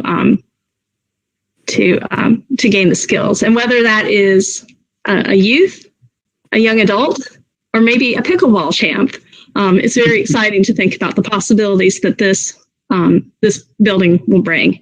And a while back, Kernersville Little Theater was interested in borrowing the courtroom for different plays they were doing that involved a courtroom as the setting. And I'm really looking forward to the possibility of a play that is needing to be set in a gymnasium. So lots of space and lots of possibilities for the future of Kernersville. So thank you to the board for taking the time to study this plan and get a comfort level with it. The citizens who have been so dedicated on the Parks and Rec Advisory Board, who even take the time to go out to our festivals and man a booth for Parks and Rec to share the excitement about the possibilities for our community. And again, for our staff and our consultants who've done such a great job in pulling this plan together for us. I appreciate everybody's hard work. Just like to say, Mayor, when I heard Mr. Owen's voice, it just struck me, and I was looking around to see where Robert Stewart was at. He could be a good imposter for him.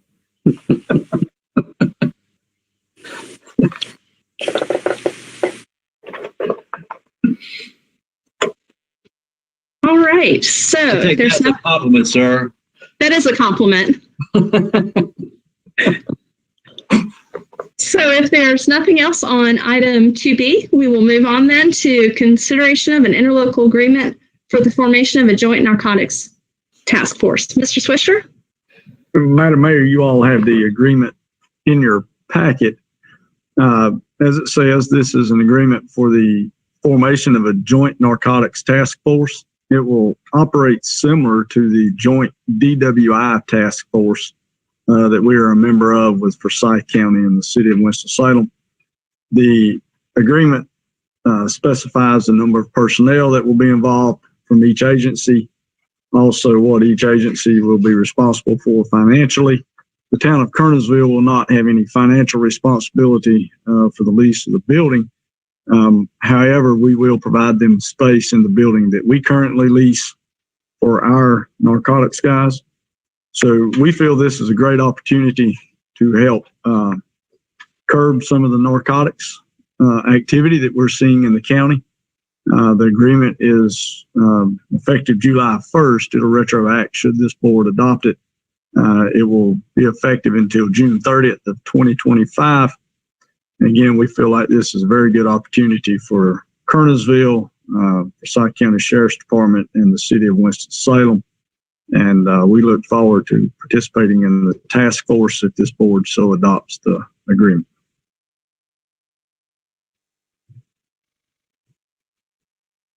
Are there any questions? I have no questions. I'll motion to approve.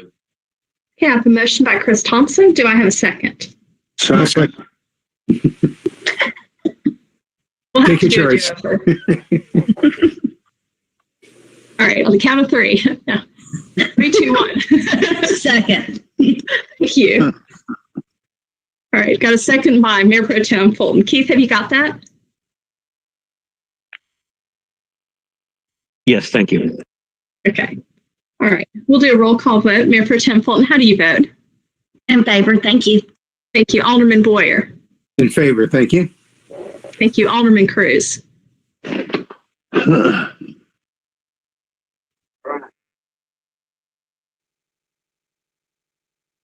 In favor, thank you. Thank you. Alderman Thompson. In favor. Thank you. Thank you. Alderman Penix. In favor, thank you. Thank you. All right, that has passed unanimously. Item D, this is item 2D, consideration of a mutual assistance agreement with Forsyth County and the city of Winston-Salem. Mr. Swisher. Madam Mayor, this agreement is mentioned in the interlocal agreement you just adopted.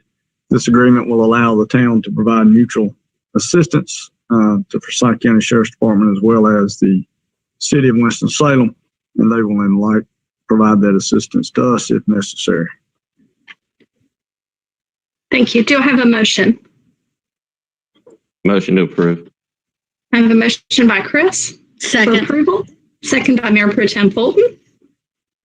We'll do a roll call vote. Mayor Pro Tem Fulton. In favor.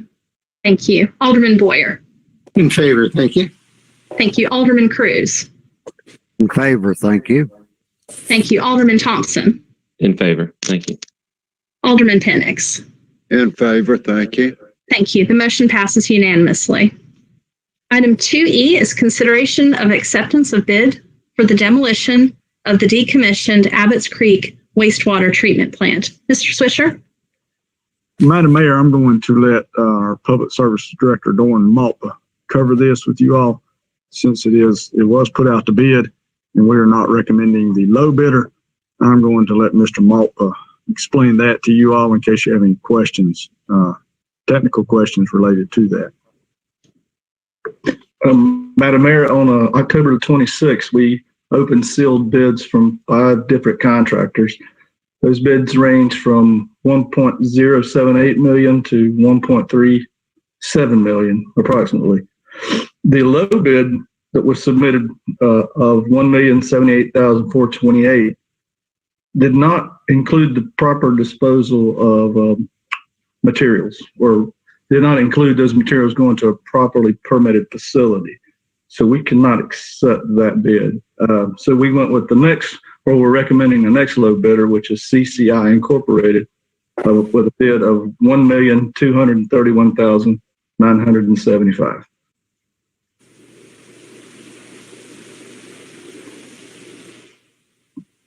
And so the board will know, Madam Mayor, the money for that will come from our sewer fund. It will not come from the general fund. We are allowed to use the money in that fund for this purpose. The fund currently has about $7.5 million in it. So we have enough funds to cover the demolition of this old treatment plant.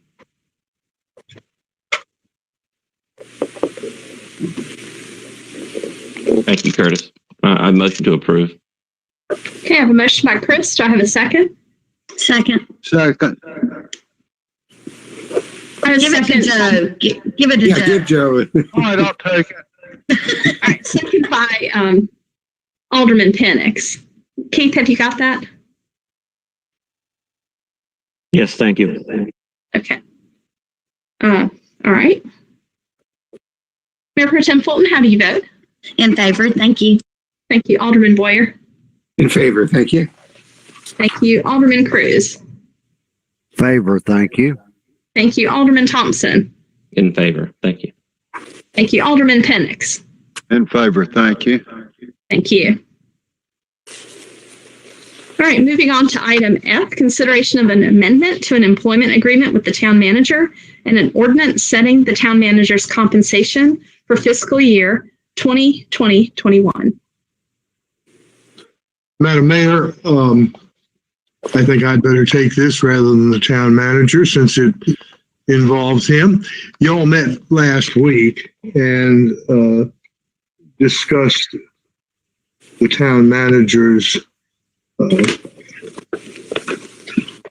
service to the town.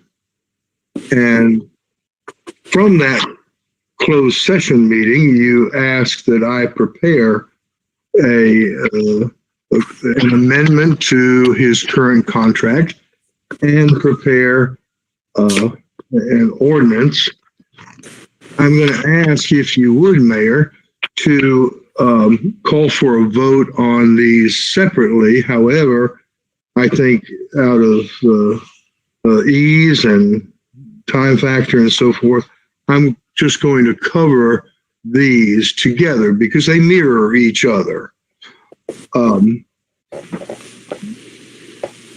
You asked that I prepare the ordinance and amendment to his contract reflecting an annual salary for the town manager of $145,975, together with an additional 3% of his annual salary to be deposited to his 457B retirement plan account. You provided an annual allowance equal to membership dues in a civic club, the town manager's choice, up to $1,000. You will need to prepare a monthly automobile allowance, as he has now, equal to $600 per month. That he should have 1 week and 2 days paid vacation annually, in addition to that which he is entitled and accrues as an employee of the town. And that he be afforded all other town employee benefits as defined by the personnel policy of the town, including but not limited to such as relate to the health and life insurance, sick leave, and 401k contributions. And that he, by contract, be provided, as he has been in the past, a guaranteed severance compensation of 6 months' salary, representing 1 month granted at the time of his appointment and 1 month for each service year to date up to that 6 months, should the town manager's employment be terminated during the current year of his employment, other than by himself voluntarily terminating his employment or for misconduct on, and it should read his, there's an extra T in there that says this, but it should be on his part of his employment. As I say, I would appreciate you holding 2 votes, and it matters not which you here to deal with first, either the ordinance or the amendment to his employment agreement. I'll be glad to answer any questions, but you all have instructed me as to what to prepare. I just have a quick question, Mr. Wolf. All this looks good. The only thing I'm just wondering on number 6, when it says 6 months salary, should it say maximum, or like you read it, up to, but that wording's not there? I didn't know if that could, technically say, hey, we're going to pay him 1 month for every year of service, and we're going into our 13th year. And Curtis, I don't want you to go anywhere, but I just want to make sure that if it's supposed to be 6 months, that might need to be clarified a little bit. Well, this the amendment is an amendment to his contract, and the ordinance, I think, would read that he's guaranteed severance compensation of 6 months' salary, and then goes on to say for what it is. I think it's all right, but I'll be glad to change anything you wish. It's the way it was. It was capped at 6 months back in the initial contract. The way it was a month. For each year of service, capped at 6 months. Okay, I just wasn't here 12 years ago, so that works for me. And I don't want you to go anywhere. 12 months, but you know, it's a little better to cap it at 6. Unless y'all want to change it, hey, I'm okay with that. I think 6 months is good, and don't go anywhere, Curtis. I'm not planning on it. That's all I have, Mayor. Thank you. Thank you. We appreciate your services, Town Manager Curtis, especially recently. Times have been difficult. Things are ever changing, and you have risen to the task. And we appreciate the hard work of our department heads working with you and of all of our employees in this time. But we do appreciate your services, Town Manager. Is there a motion on the ordinance setting the town manager's compensation? So moved. Okay, I have a motion by Alderman Penix. I have a second by Mayor Pro Tem Fulton. We will do a roll call vote, and this is on the ordinance. Mayor Pro Tem Fulton? In favor, thank you. Thank you. Alderman Boyer? In favor with appreciation. Thank you. Thank you. Alderman Cruz? In favor, thank you. Thank you. Alderman Penix? In favor, thank you. Thank you. Alderman Thompson? In favor, thanks. Thank you. All right, is passed unanimously. Is there a motion on the amendment to the employment agreement with the changes that were recommended? Motion to approve. Okay, I've got a motion by Alderman Chris Thompson. Do I have a second? Second. I have a second by Mayor Pro Tem Fulton. All right. Mayor Pro Tem Fulton, how do you vote? In favor, thank you. Thank you. Alderman Boyer, how do you vote? In favor, thank you. Thank you. Alderman Cruz, how do you vote? In favor, thank you. Thank you. Alderman Thompson? In favor, thank you. Thank you. Alderman Penix? In favor, thank you. Thank you. I'd like to thank all of you. It is great working with all of you. You've got a great board of aldermen to work for and great staff to work with, and sure does make the job a whole lot easier. And I look forward to another many good years with you all. Thank you. Thank you. Thanks, Curtis. I'd just like to say we love you and we enjoy working with you. And after watching this election reports, I'd like to take you to Washington, but I don't want you to stay. There's not much danger of me going to Washington to stay. Any other comments? Curtis, I would also like to express appreciation again for your work and the work of Keith Hooker and Crystal Tanner and others on our town staff to create the safety protocols for our employees and for visitors, for developing and staffing the call center that helped when the governor's executive orders were coming out. And there were also stay-at-home orders with Forsyth County, and to help people navigate and answer the questions of those. And then all of the questions that have come up since then by different individuals, groups, and businesses in our community. It has really been helpful to have a central point of contact for those serious questions, and we do appreciate your work and the others. And that is one thing about this annual review and performance discussion that we had recently that is different than any other year that you have been town manager, and you have done a great job rising to the challenge, and we appreciate it. Thank you. All right, moving on then to item G, consideration of an ordinance for budget amendment number 3 for fiscal year 2020-2021. You have the budget amendment in your package. Really, there's only one expenditure, that we're asking for an amendment, and that was the one that you all just approved for the demolition of the Abbott's Creek wastewater treatment plant. You see the expenditures there and also the revenues that will come in for that. The total revenues that we're amending is for $1.779 million. $277,000 of that is the grant that we received from the Coronavirus Relief Fund, and the other $1.5 million will be from CCUC. That's the only amendment that will impact the general fund. There is one that will impact our workers' comp fund for $225,000, but that is only two amendments. We do have one, a small one, in the stormwater fund for $34,000 for professional services, but that will not impact the general fund either. Be glad to answer any questions the board may have. We just mainly did that budget amendment so that we could go ahead and get the money for the wastewater treatment plant on that line item and start work on that. Okay, do I have any questions or discussion, or do I have a motion? Motion to approve. Okay, motion by Alderman Thompson. Do I have a second? Second. Second by Alderman Boyer. All right, we'll do a roll call vote. Mayor Pro Tem Fulton?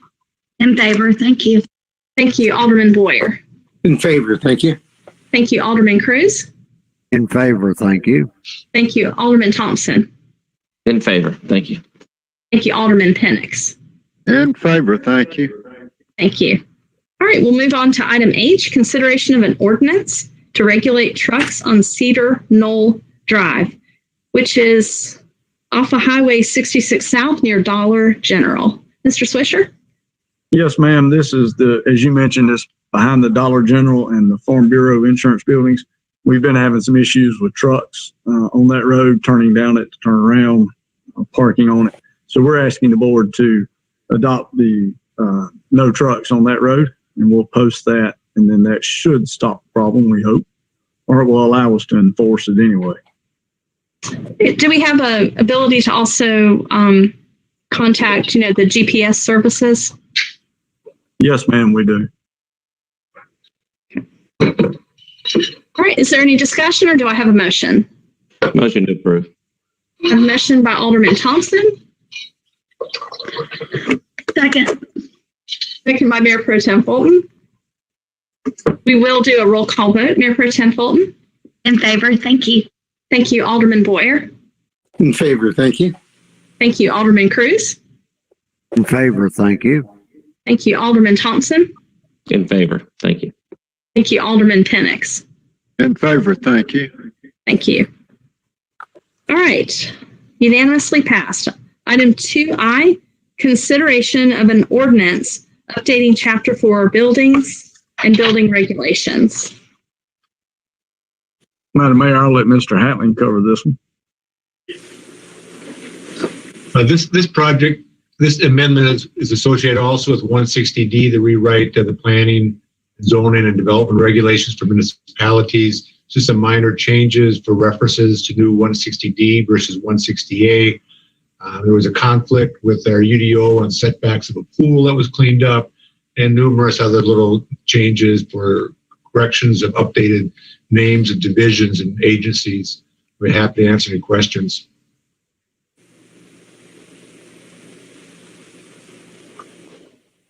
Are there any questions? No. Okay, do I have a motion? Motion to approve.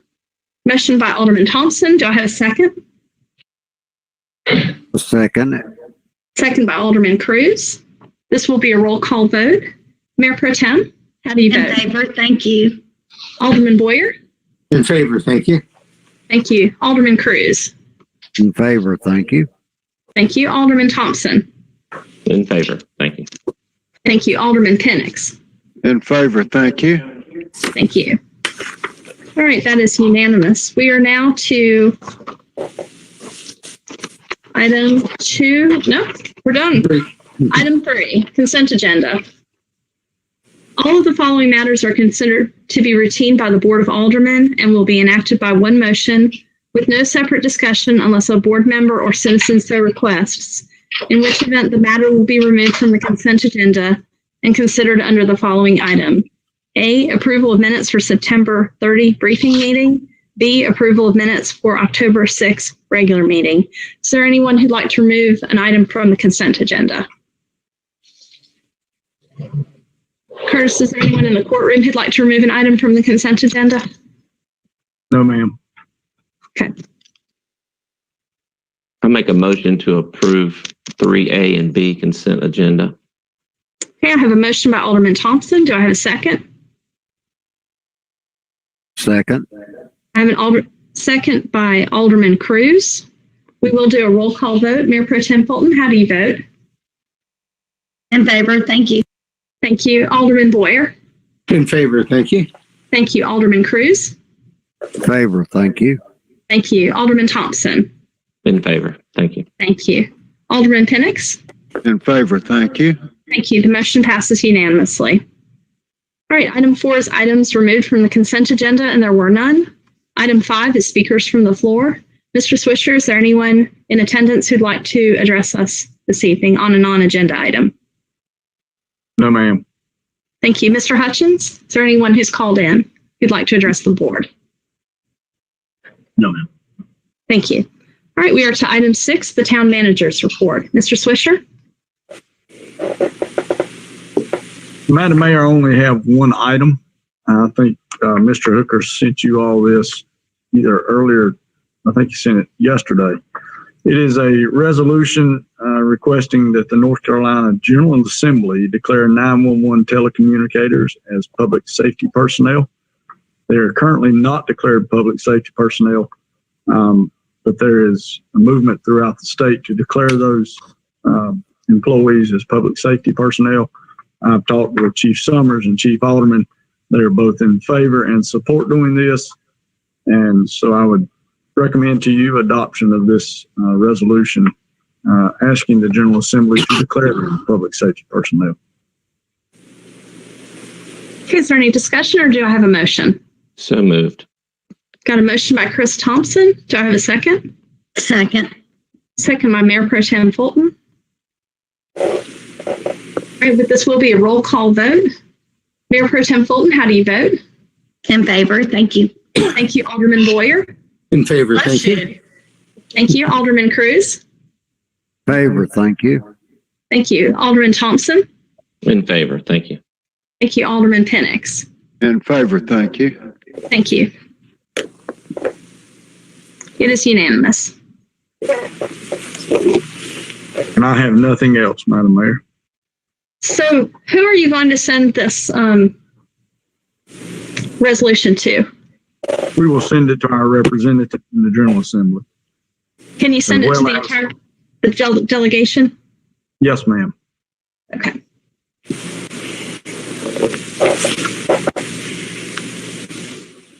All right.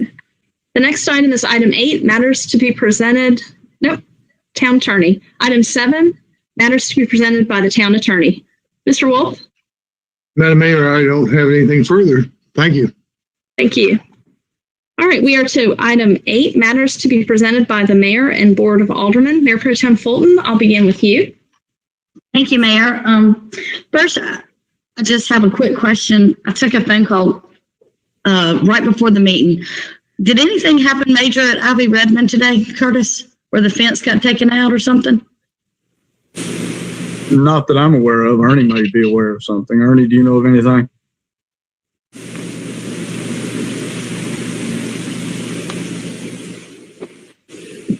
You might not be home. Can you hear me? Yeah. Can you hear me? Yes, we got you. No, can you hear me? Okay. Yes, we can hear you. Yeah, we had a early this morning. Okay, early this morning we had a Forsyth County Sheriff was going down Shields, and according to the reports is that he lost control of his vehicle and then swerved and then sideswiped and knocked out like 10 sections of that fence along Shields Road. So that's what happened this morning. Thank you. I said I didn't know, but I would ask. Well, maybe they will actually pay for the fence. I hope so.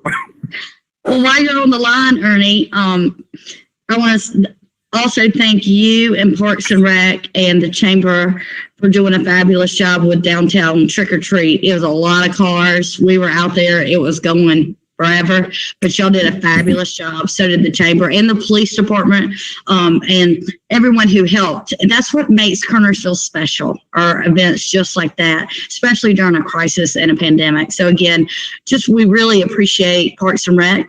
The other thing is, Ernie, before you go, I got a text today from Barry Baker, and he was very complimentary of Parks and Rec, and that y'all have gone above and beyond to help the pickleball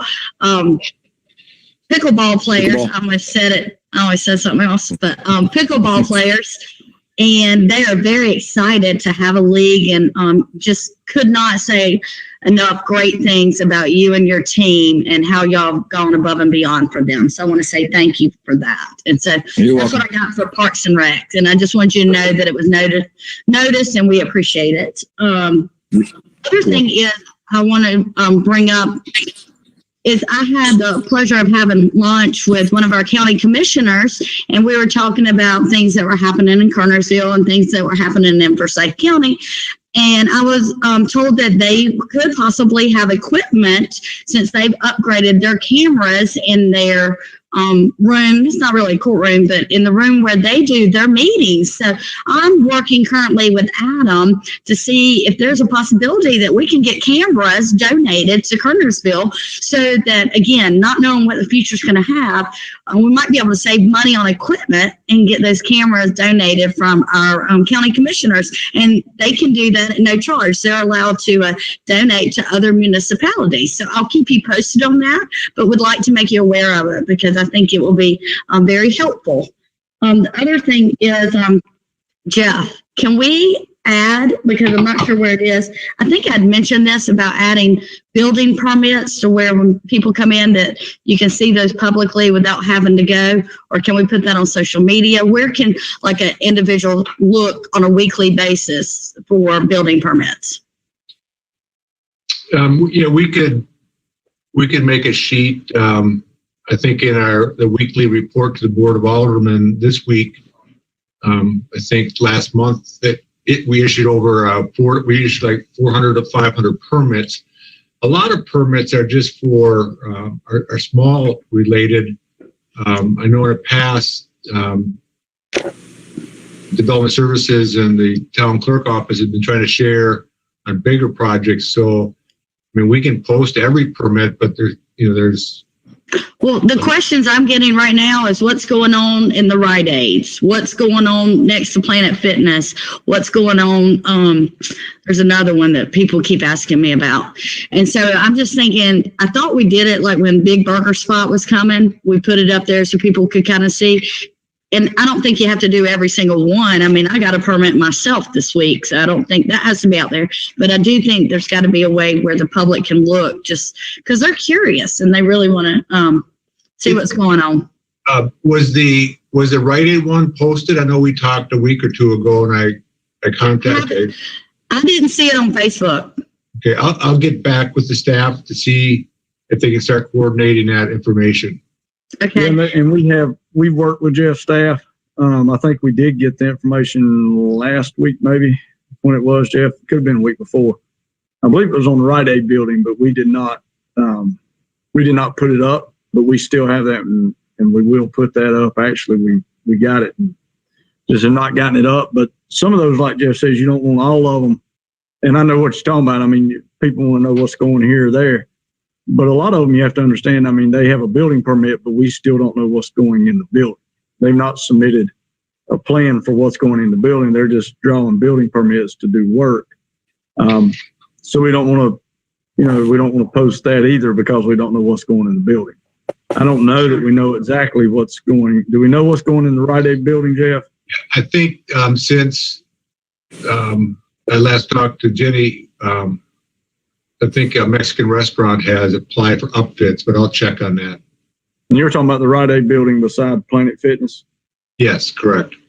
So I think we had a shell permit with no tenants, but I think we've since seen some upfits come in. But I'll get up with staff and get that over to Beth.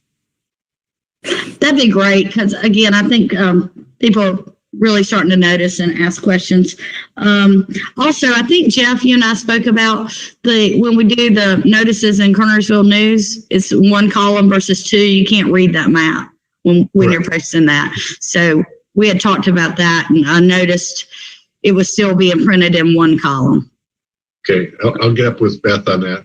Okay, thank you. And then Curtis, we spoke at the briefing about Lake Drive and 4th of July lights. Have we got an update on those? We do not have an update. I have worked with, other than I worked with Chief Summers.